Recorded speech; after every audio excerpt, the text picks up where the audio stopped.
किताब ज्योतिष में आपका स्वागत है।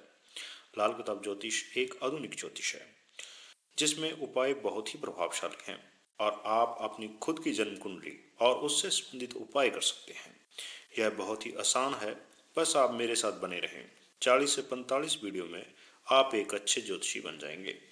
चलिए अभी आगे शुरू करते हैं। आज का टॉपिक है 35 साला चक्कर। हमने पिछली वीडियो में सोए हुए ग्रहों के बारे में देखा था और ग्रह के स्वयं जागने का समय के बारे में भी पढ़ा था, जिसे हम 35 साला चक्र में प्रयोग करेंगे। इसलिए पहले एक बार उसे रिवाइज कर लेते हैं। सबसे पहले गुरुदेव 16 वर्ष की आयु में जाग जाता है, जैसा कि आप देख रहे हो। सूर्यदेव 22 वर्ष की आयु में जागेगा, चंद्रदेव 24 वर्ष की आयु में, शुक्रदेव 25 वर्ष की आयु में, मंगलदेव 28 वर्ष की आयु में जाग जाते हैं। बुध 34 वर्ष की आयु में जागता है और शनिदेव 36 वर्ष की आयु में जाग जाएगा। राहुदेव 42 वर्ष की आयु में और केतुदेव 48 वर्ष की आयु में जाग जाता है। यह कर्म हमने पिछली वीडियो में पढ़ा था। 35 साला चक्र हमें यह बताता है कि कोई ग्रह अपने जागने के बाद में कितने समय तक अपना प्रभाव रखेंगे। जैसे कि आप स्क्रीन पर देख रहे हो, बृहस्पति 6 वर्ष, सूर्य 2 वर्ष, चंद्रमा 1 वर्ष, शुक्र 3 वर्ष, मंगल 6 वर्ष, बुध 2 वर्ष, शनि 6 वर्ष, राहु 6 वर्ष और केतु 3 वर्ष। इस प्रकार ये कुल मिलाकर 35 वर्ष पूरे करता है। इसे हम 35 साला चक्र कहते हैं। अब ये कब से शुरू होगा और कैसे शुरू होगा ये भी देखते हैं। जैसा कि आप स्क्रीन पर देख रहे हो, गुरु सबसे पहले शुरू होता है।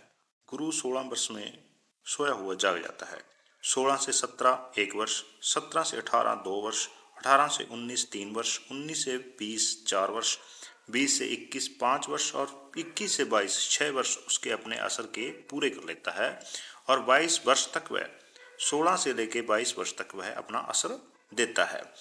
22 वर्ष के बाद में सूर्य जाग जाता है। सूर्यदेव 2 वर्ष तक अपना प्रभाव रखता है।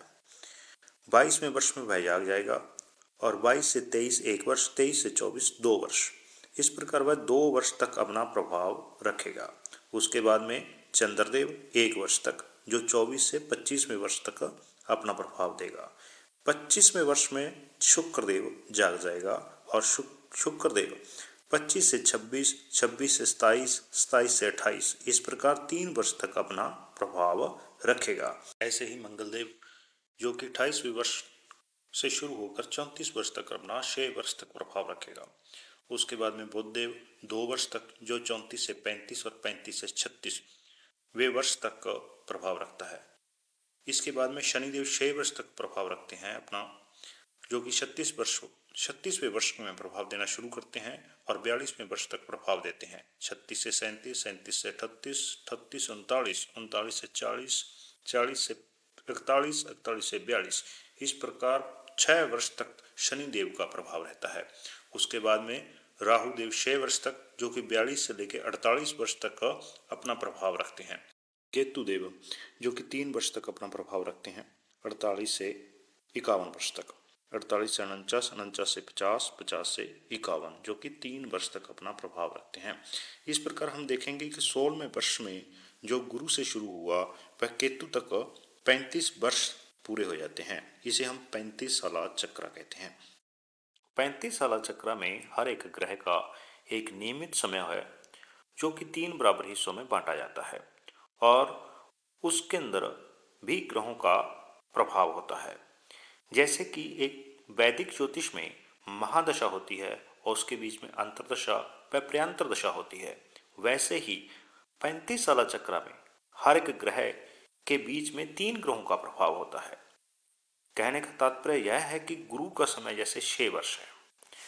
पहले 2 वर्ष केतु का प्रभाव रहेगा और बीच में 2 वर्ष गुरु का खुद का प्रभाव होगा, वह अंत के 2 वर्ष में सूर्यदेव का प्रभाव होगा। ऐसे ही सूर्यदेव का 1 वर्ष के अंदर प्रत्येक 4 माह को अलग अलग 3 भागों में बांटा गया। पहले 4 माह में सूर्यदेव का असर होगा और दूसरे 4 माह में चंद्रदेव का, व आखिरी के 4 महीनों में मंगलदेव का प्रभाव रहेगा। उसके बाद में शुक्रदेव का 3 वर्ष के लिए प्रभाव रहता है। पहले वर्ष मंगल देव जैसा प्रभाव देता है, दूसरे वर्ष शुक्र देव खुद जैसा ही प्रभाव देता है, तीसरे वर्ष व आखिरी वर्ष वह बुध जैसा प्रभाव देता है। उसके बाद में मंगल देव का 6 वर्ष तक अपना प्रभाव रहता है। पहले 2 वर्ष में मंगल अपना खुद जैसा प्रभाव देता है और दरमियान के 2 वर्ष में शनि देव जैसा प्रभाव देता है। आखिरी के 2 वर्ष मंगल देव जैसा शुक्र देव जी प्रभाव देते हैं। बुध देव 34वें वर्ष में शुरू होते हैं और 2 वर्ष तक अपना प्रभाव रखते हैं। 2 वर्ष में पहले 8 महीने बुध देव चंद्रमा जैसा प्रभाव देते हैं और बीच के 8 महीने मंगल देव जैसा प्रभाव देते हैं। वह आखिरी के 8 महीने गुरुदेव जैसा प्रभाव देते हैं। शनिदेव 36वें वर्ष में अपना प्रभाव देना शुरू करते हैं। वह 6 वर्ष तक प्रभाव देते हैं। पहले 2 वर्ष राहु जैसा प्रभाव देते हैं और बीच के 2 वर्ष बुध देव जैसा प्रभाव देते हैं। अंत के 2 वर्ष शनिदेव खुद जैसा ही प्रभाव देते हैं। राहु देव 6 वर्ष के लिए प्रभाव देता है। पहले 2 वर्ष मंगल देव जैसा प्रभाव देता है, बीच के 2 वर्ष केतु जैसा प्रभाव देता है, वह अंत के 2 वर्ष राहु देव खुद जैसा ही प्रभाव देता है। केतु देव 3 वर्ष तक अपना प्रभाव रखता है। पहले वर्ष शनिदेव जैसा प्रभाव देता है, दूसरा वर्ष के लिए मतलब बीच के वर्ष के लिए राहु देव जैसा प्रभाव देता है। वह अंतिम वर्ष के लिए वह केतु देव खुद जैसा ही प्रभाव देगा। यह सभी ग्रह कुंडली के जैसे होंगे वैसा ही प्रभाव देंगे, लेकिन दूसरे 35 साल चक्र में जो ग्रह बुरे फल दे चुका है वह बुरे फल नहीं देगा। भले ही वह अच्छे फल ना दे लेकिन बुरे फल नहीं देगा। अब हम रियायता 40 दिन समझेंगे। वह 40 दिन का आंकड़ा 12 राशियों और 28 नक्षत्र के योग से आता है, जो कि किसी बुरे ग्रह का अरसा खत्म होने के मतलब 35 साल चक्र में हर एक ग्रह का अपना अरसा होता है, कहने का समय होता है। वह समय जब खत्म होता है और दूसरे ग्रह का समय शुरू होता है तो उसके बीच में 40 दिन कोई बुरा ग्रह अपना प्रभाव देना शुरू कर रहा है तो वह 40 दिन तक अपनी अवधि खत्म होने के 40 दिन बाद तक अपना असर रखता है। वह कोई नेक ग्रह अपना असर पहले शुरू कर देता है, कहने का मतलब अपनी अवधि शुरू होने से 40 दिन से 43 दिन तक वह अपना प्रभाव पहले देना शुरू कर देता है, तो इसे हम 40 दिन रियायता दिन कहते हैं। अब हम इसे एक उदाहरण से समझेंगे। मान लीजिए किसी का वर्ष 31 मार्च को खत्म हो रहा है, अगला साल अप्रैल से शुरू होगा। यह साल जो गुजर रहा है नियति बहुत ही बुरा था। अगला वर्ष जो व्यक्ति के लिए अच्छा रहने वाला है, वर्ष कुंडली में चंद्रदेव खाना नंबर 2 में आ रहा है और गुरु खाना नंबर 4 में आ रहा है, जो कि साधारणतया अच्छे फल ही देता है। लेकिन 31 मार्च से पहले वाली वर्ष कुंडली में राहु खाना नंबर 8 में था और बुध खाना नंबर 3 में था, जो कि अक्सर मंदे फल ही देता है। अब अगर वर्तमान वर्ष में मंदे ग्रह की चाल है तो मंदा असर 31 मार्च के 40 से 43 वर्ष तक रहेगा। राहु पापी ग्रह की निशानियां जैसे चोरी, धोखाधड़ी, मुकदमा, हादसा, मशीनरी, मकान के लिए बुरा रहेगा। इसके विपरीत चंद्रदेव और गुरुदेव आने वाली वर्ष कुंडली में अच्छे फल देंगे, लेकिन उनके अच्छे फल नियमित समय से मतलब 1 अप्रैल से 40 से 43 दिन पहले शुरू हो जाते हैं। यह जरूरी नहीं कि आधा या 1/4 हिस्सा ही प्रभाव होंगे। जो ग्रह के मिले जुले फल देने का समय होगा उस समय को 40 से 43 समय किताब में यह समय को रियायती 40 दिन का समय कहा जाता है। लाल किताब में 35 साल चक्र के लिए कुछ नियम हैं जिन्हें हम अभी देख रहे हैं। पहला नियम है हर ग्रह अपनी अवधि के आधे या चौथाई भाग में भी अपना प्रभाव प्रकट करते हैं। कहने का मतलब यह है कि गुरु 16 वर्ष की आयु के बाद में अपनी 6 वर्ष की महादशा शुरू करता है, लेकिन वह 16 वर्ष का आधा 8 वर्ष में भी फल देगा। कहने का मतलब 8 वर्ष की आयु में भी अपना प्रभाव प्रकट करेगा, जहाँ चौथाई हिस्सा मतलब 16 वर्ष का 1/4 4 वर्ष वह 4 वर्ष की आयु में भी अपना प्रभाव प्रकट करता है। दूसरा नियम है कि ग्रहण के समय जैसे चंद्र को केतु का ग्रहण लगता है और सूर्य को राहु का ग्रहण लगता है, उस समय अवधि 3 वर्ष कम हो जाती है, जो कि हम आगे देखेंगे कि किस ग्रह के साथ होने से कितने वर्ष का असर होता है। और राहु और केतु की मिली जुली अवधि 45 वर्ष है। यह तीसरा नियम है। और चौथा नियम है, शनि उम्र के 10वें, 19वें, 37वें वर्ष में प्राय नेक असर देगा, मतलब अच्छे फल ही देगा। और 9वें वर्ष में धन दौलत संबंधी, 18वें वर्ष में पिता संबंधी, 27वें वर्ष में मकान और पशुधन पर बुरे प्रभाव डालता है। इसका 5वां नियम है कि 35 साला चक्र एक प्राणी के तमाम उम्र 120 वर्ष की आयु से ज़्यादा 3 बार ही आ सकता है। अगले नियम में यह बताया गया है कि 35 साला चक्र का पूरा इस्तेमाल वर्ष फल के हिसाब से होता है। कहने का तात्पर्य यह है कि वर्ष कुंडली में हम उन्हीं ग्रहों पर ज़्यादा ध्यान देते हैं जिसका 35 साला चक्र में अरसा समय चल रहा हो। अब हम इस टेबल में देखेंगे कि कौन सा ग्रह किस ग्रह के साथ हो तो वह अपना प्रभाव कितने वर्ष की आयु के बाद देना शुरू कर देता है। बृहस्पति किसी भी ग्रह के साथ हो, वह अपना पूर्ण प्रभाव 16 वर्ष की आयु के बाद ही देना प्रारंभ करता है। सूर्य देव यदि कुंडली में राहु के साथ हो तो ग्रहण के समय सूर्य देव जन्म से ही अपना बुरा प्रभाव देना प्रारंभ कर देता है। और यदि सूर्य देव केतु के साथ हो तो 11 वर्ष की आयु के बाद अपना प्रभाव देता है। इसके अलावा सूर्य देव किसी भी ग्रह के साथ हो तो 22 वर्ष की आयु के बाद अपना प्रभाव देना प्रारंभ करता है। ऐसे ही चंद्रदेव यदि राहु के साथ हो तो 8 वर्ष की आयु में ही अपना प्रभाव देना प्रारंभ कर देता है। और यदि चंद्रदेव शुभ ग्रह गुरु, बुध या शुक्र के साथ हो तो 12 वर्ष की आयु के बाद अपना प्रभाव देना शुरू कर देता है। और यदि इसके अलावा चंद्रदेव किसी भी ग्रह के साथ हो तो वह 24 वर्ष की आयु के बाद में अपना प्रभाव देता है। शुक्रदेव यदि मंगल नेक के साथ हो तो 8 वर्ष की आयु के बाद अपना प्रभाव देना शुरू कर देता है। और यदि शुक्रदेव सूर्य देव के साथ हो तो 34 वर्ष की आयु में अपना प्रभाव देता है।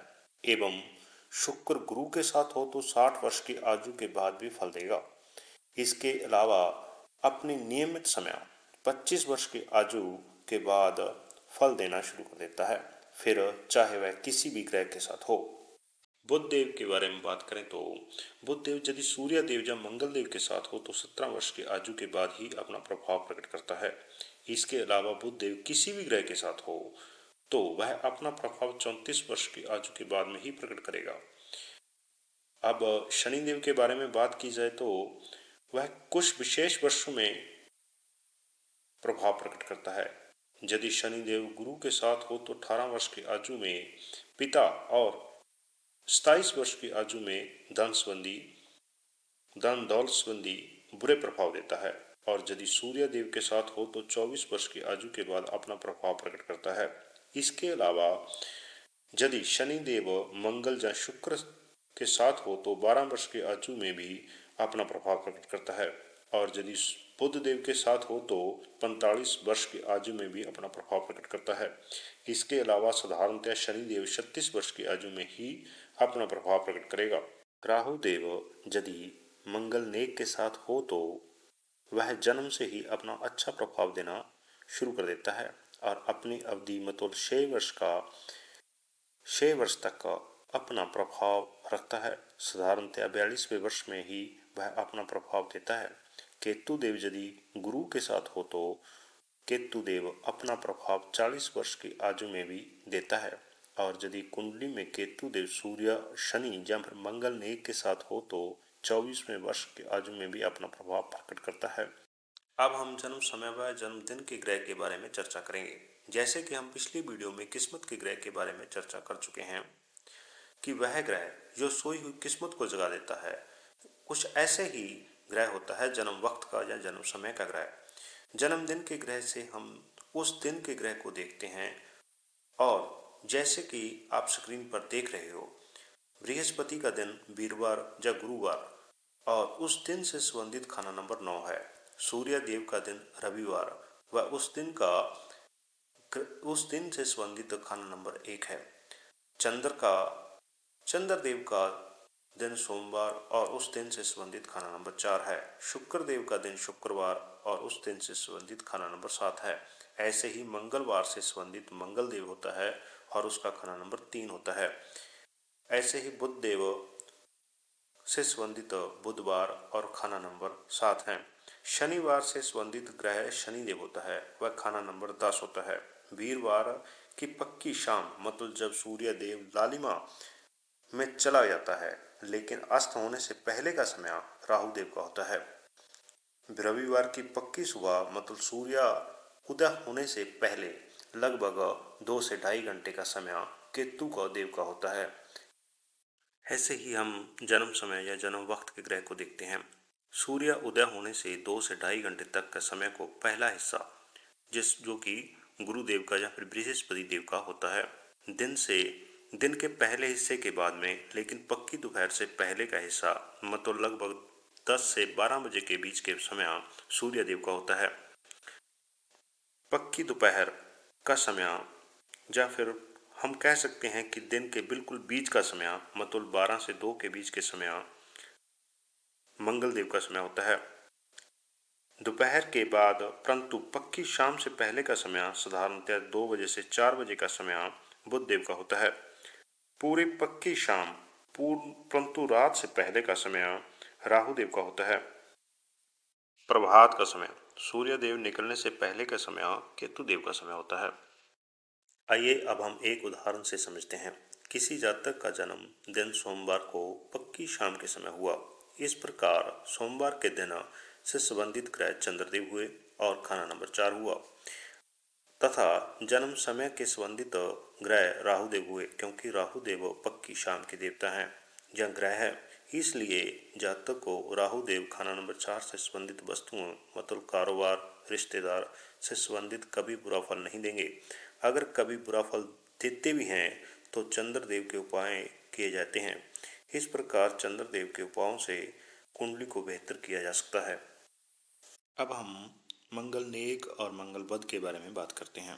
साधारणतः मंगल अपना प्रभाव 28 वर्ष की आयु के बाद में शुरू करता है और 6 वर्ष तक रहता है, जैसा कि पीछे हम पढ़ चुके हैं। लेकिन मंगल नेक 15 वर्ष की आयु में भी अपना प्रभाव प्रकट करता है और 2 वर्ष के लिए वह अपना प्रभाव जारी रखता है। ऐसे ही मंगल वध 13 वर्ष की आयु में अपना प्रभाव प्रकट करता है और 3 वर्ष तक अपना प्रभाव जारी रखता है। मंगल नेक केतु स्वभाव का होता है और सूर्य और बुध के मिले जुले मंगल नेक बनता है। जैसा कि हमने पिछली वीडियो में मनसूही ग्रह की जो वीडियो बनी हुई है उसमें हमने वह बता रखा है। मंगल बद का स्वभाव राहु के स्वभाव का होता है और सूर्य और शनि के मिले जुले मंगल बद बनता है। हम इस संबंध को ऐसे समझते हैं कि सूर्य और शनि मतलब सूर्य दिन तो शनि रात, जब रात दिन इकट्ठे होते हैं तो खाली बुध का निर्माण करते हैं। जब सूर्य और शनि की युति किसी ऐसे भाव में हो यहाँ पर सूर्य या शनि दोनों में से कोई भी ग्रह अच्छे फल देने योग्य न हो तो न सिर्फ सूर्य देव 22 वर्ष की आयु तक, साथ ही शनिदेव की महादशा शुरू होने तक मतलब 36 वर्ष की आयु तक नीच रहेंगे और इसके साथ ही मंगल देव बद तथा राहु देव भी खराब फल दे। ऐसे ही हम मंगल नेक के बारे में भी कह सकते हैं। जब सूर्य देव और बुध देव की युति हो तो उनके साथ साथ मंगल और राहु देव भी अच्छे फल ही देते हैं। आज के सेशन में हम इतनी ही चर्चा करेंगे। आपका दिन मंगलमय हो। जय श्री राम।